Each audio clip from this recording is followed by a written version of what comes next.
Good morning, students. In this class, we would take up the last scene of Tughlaq. This is the concluding scene, scene 13 of Girish Karnad's play Tughlaq. We have done scene 1 to scene 12, and by the end of the play, we have come to know that there is chaos in the empire of Tughlaq. The drought, the famine, people, they are starving, they are hungry. And by the time we come down to the last scene, in the earlier scene, in scene 12, which was a short scene between Aziz and Azam, we have come to know that Aziz and Azam, they were participating in all acts of cunningness, cheating and barbarity from the very beginning. But in scene 12, Azam becomes fed up with the suffocating environment in the fort, and he also fears that in the near future, living in fort would not be safe and they'll have to run out from there. So he arranges for 2 horses, ties up all their presents in bundle, and also invites Aziz to come with him. Aziz refuses and calls Azam an idiot. So with that episode, scene 12 ends. In scene 13,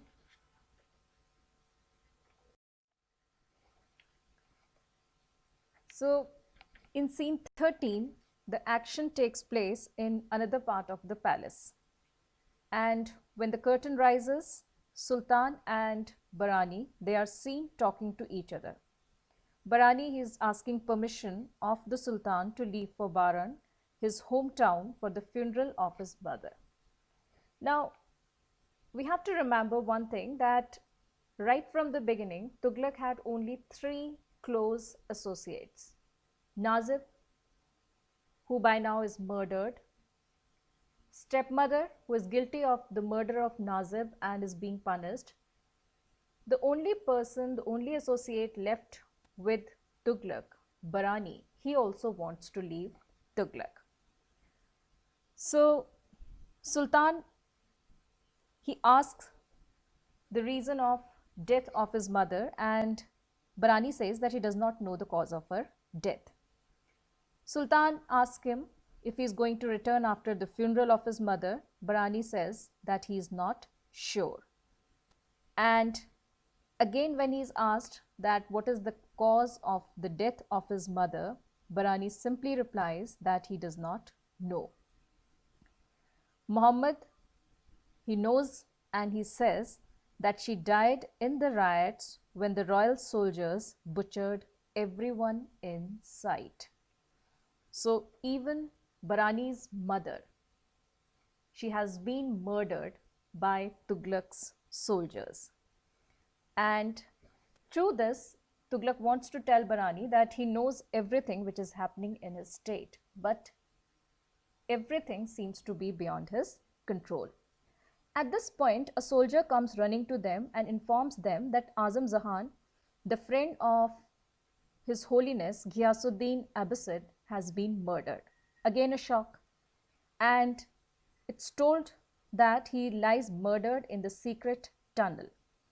2 horsemen were there, they had a big bundle with them, and they disappeared without being noticed by the watchman.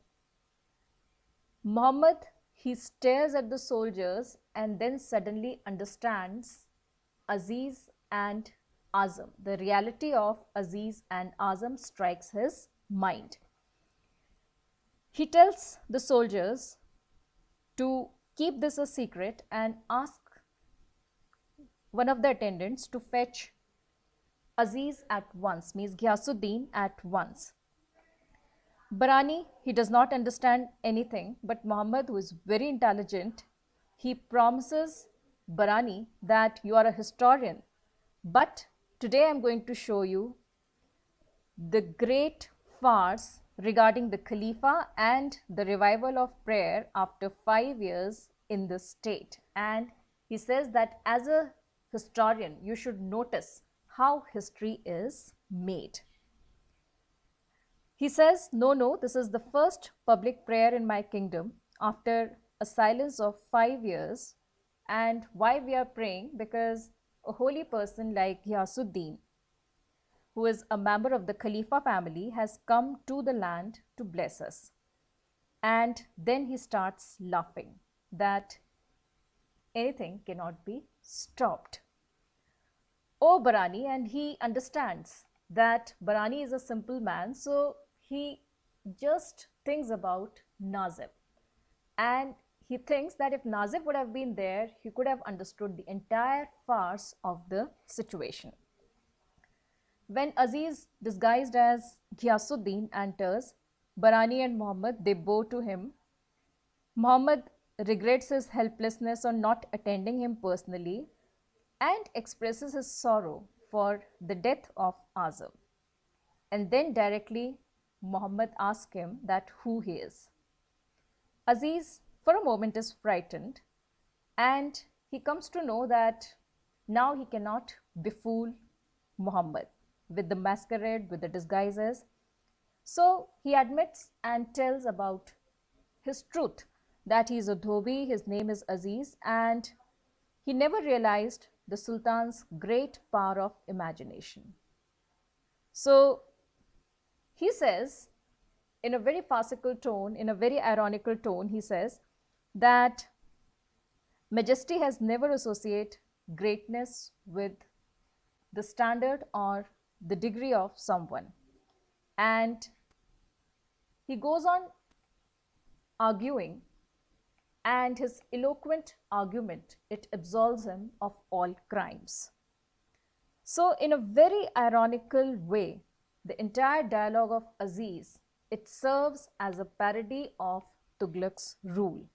He says that he has been most obedient and devoted servant of Tughlaq. Means it was only he who could understand the ideals, the policies, the rules, the principles and regulations of Tughlaq. So he says that he has studied every order, followed every instruction, and considered every measure of Tughlaq with deep attention, with deep understanding. And he tries to prove that he is the true disciple of Sultan. He says that he is trying to explain Sultan's ideals to the people and also asking them to act accordingly. When Sultan threatens him with death or for deceiving him and his people, Aziz again uses his eloquence and his wit and asks for forgiveness for posing as Ghiyasuddin. And then he retaliates and says it to Sultan that you cannot punish me because you have publicly welcomed me as a saint.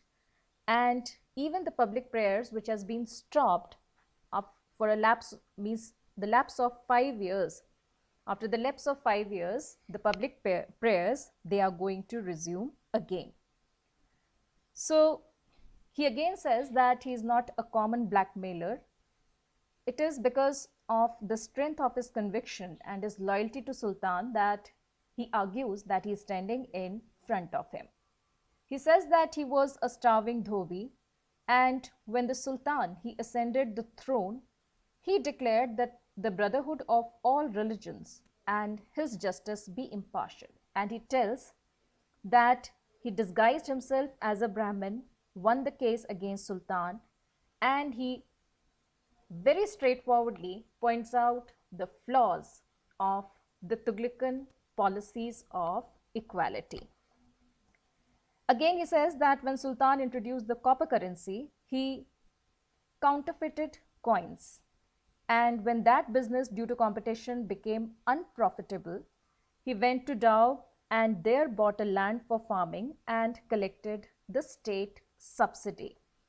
So how corrupted people or clever people, they make the maximum use of the welfare policies or the welfare schemes is directly pointed out by Aziz in a very cunning way. Again, he says that when his fraud was discovered, he and Azam went to the hideout in the hills and looted and killed people. And when the officers, they tracked down criminals, they joined them as servants, shifted the corpses of all the rebels executed by Sultan. And then he said that how he came disguised as Ghiyasuddin, because one day when he heard that a beggar claiming to be Abbasid on his way to capital, and he realized he could understand and could not resist the temptation of seeing the master himself. So each and every policy of Tughlaq, it had flaws, and these flaws, they are related, or they are exposed in front of Tughlaq by Aziz. So he says that he killed Ghiyasuddin, cheated the Sultan, and had tried to fit his life to each and every act, to each and every idol, to each and every policy of Tughlaq. He acted according to the edicts of Sultan, he says. And in this sense, in a very ironical tone, he says that he is a true follower and there's no fault of his. Sultan, he explodes with anger and orders him to be silent. He calls him a stupid clown and hates him for masquerading or disguising himself as a saint. In a very angry tone, Tughlaq says, "Hold your tongue, you fool, you dare pass judgment on me." A dhobi masquerading as a saint. Aziz, in a very interesting manner, retaliates, and this retaliation is very important because he says, when it comes to washing away filth or dirt, no saint is a match for a dhobi. Sultan, when he listens to the statement of Aziz and the entire arguments that he had given, he suddenly understands the flaws of his idols, the lacuna that was there in his policies, and in a very hysterical tinge, he burst into laughter. He feels outwitted and he says, "Checkmate, checkmate. This man, he is a genius."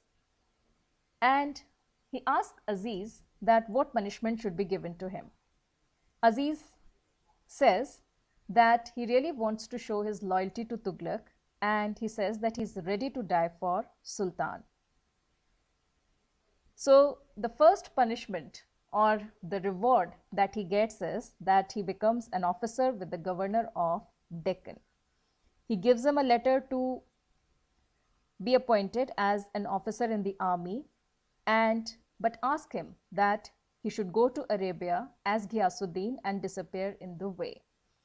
Aziz, who is rewarded, agrees to do so. Barani, who is a simple man, does not even understand this entire episode.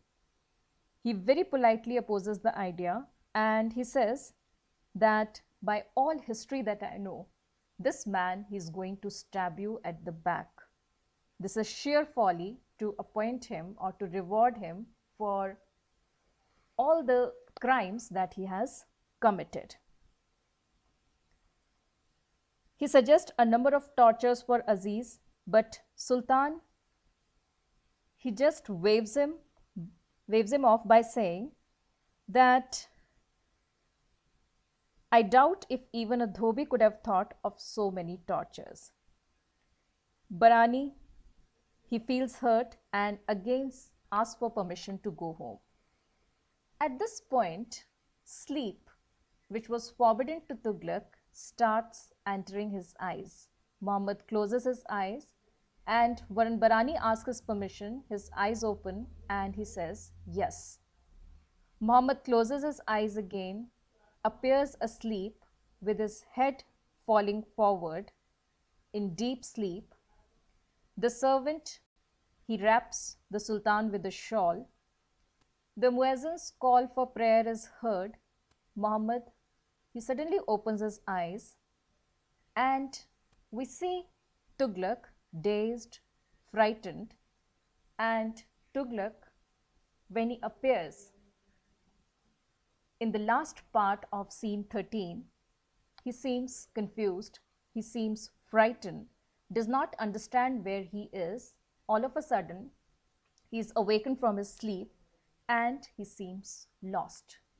The play ends here.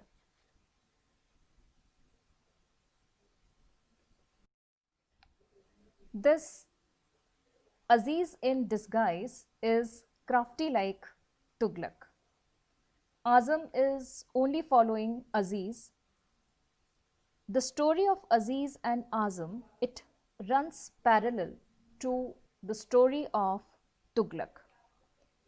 Aziz's character reflects the character of Sultan. The Sultan, he achieves his ideal for a mighty state, for a mighty kingdom, and he stoops down to plans, murders, intrigues, and Azim too realizes his ambition of being wealthy, powerful for his own selfish ends, and he also commits crimes, murders, and when he discloses the events of his life, the episodes of life following Tughlaq's policies and ideals, he shows a mirror to the failure of Tughlaqan rule and ideals. Sultan, as the disciple of Ghiyasuddin, has bowed to him, and Aziz, he had risked his life to realize the selfish motives of his life. So Aziz, he becomes a clever caricature of Sultan, and his presence in the play enhances the interest in the play. And his character is very important because in a very ironic light, he just shows the reflection or the expression of Tughlaqan character. So the whole story of the play, the whole story of Tughlaq has been parodied in the story of Aziz and Azam. The Sultan, he has passed sleepless nights and he has realized that his move to shift the capital to Daulatabad has been a big failure. Even the change of currency to copper currency, it had been a big failure. Thousands, they have been massacred. Thousands others, they have died of starvation. The entire rule, it has turned to chaos. And by the end of the play, means in last scene, Tughlaq, he had realized very clearly that all his ideals and his dreams have been reduced to complete failures. Even his most trusted friends, all his close associates, they have left him. And he had been living in the atmosphere of intrigue, treachery, disguises, and deceit.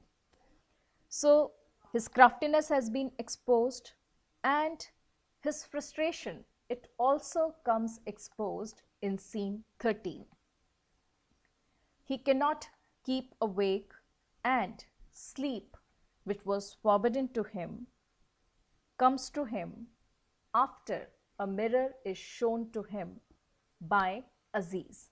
Thus, the sleep of Muhammad, it indicates the understanding of Tughlaq, and it is just looking back at his rule, to his policies, to his ideals, and why they have gone wrong or where they have gone wrong.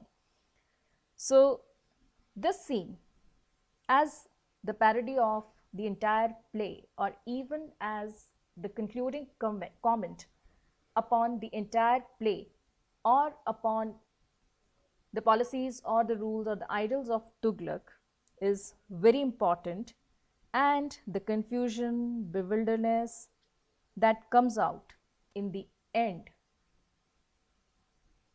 in Tughlaq is just the reflection of the confused state of his empire, the chaotic state of his kingdom. And there's no clear light that is actually shown at the end of the play.